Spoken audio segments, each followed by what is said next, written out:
விஷயம் மட்டும் எனக்கு எப்பவுமே மனசுல தோணும், அது உங்ககிட்ட பகிர்ந்துக்கணும்னு நினைக்கிறேன். நம்ம கேப்டன் பிறந்தது ஆகஸ்ட் 25. நம்ம ஜீசஸ் கிரைஸ்ட் பிறந்தது டிசம்பர் 25. அந்த 25 என்ற அந்த எழுத்து எப்பொழுதுமே நான் பார்த்திருக்கேன், கருணை மிக்கது, அன்பானது, அனைவரையும் சமமாக வழி நடத்தக்கூடியது, அதே போல கருணையின் உருவமாக வாழ்கிறது. அதுதான் ஜீசஸ் மாதிரி நம்ம கேப்டனும் தன்னால் முடிந்ததை மக்களுக்கு உதவி செய்த ஒரு இலக்கணமா உதாரணமா வாழ்ந்து போயிருக்காரு. இன்னைக்கு டிசம்பர்ல ஜீசஸ் கிரைஸ்ட் பிறந்த அந்த மந்த்ல தான் நம்ம கேப்டன் நம்ம விட்டு போயிருக்காருன்னா உண்மையிலேயே என் மனசு ரொம்ப வலிக்குது. இதே இடத்துல நம்ம தலைவர் அமர்ந்து எத்தனையோ விழாக்கள் கிறிஸ்டியன் அதாவது சர்ச் நம்ம போயிருக்காரு.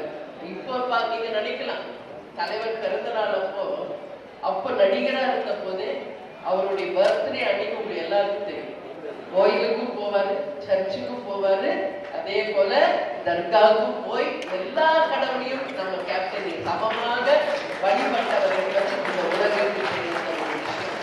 அதே மாதிரி கட்சி ஆரம்பிச்ச பிறகு தலைமை கழகத்துல அனைவரோடும் தலைவர் பங்கேற்று அந்த அன்பை பரிமாறிய அந்த நாட்கள் என் கண் முன்னாடி வருது.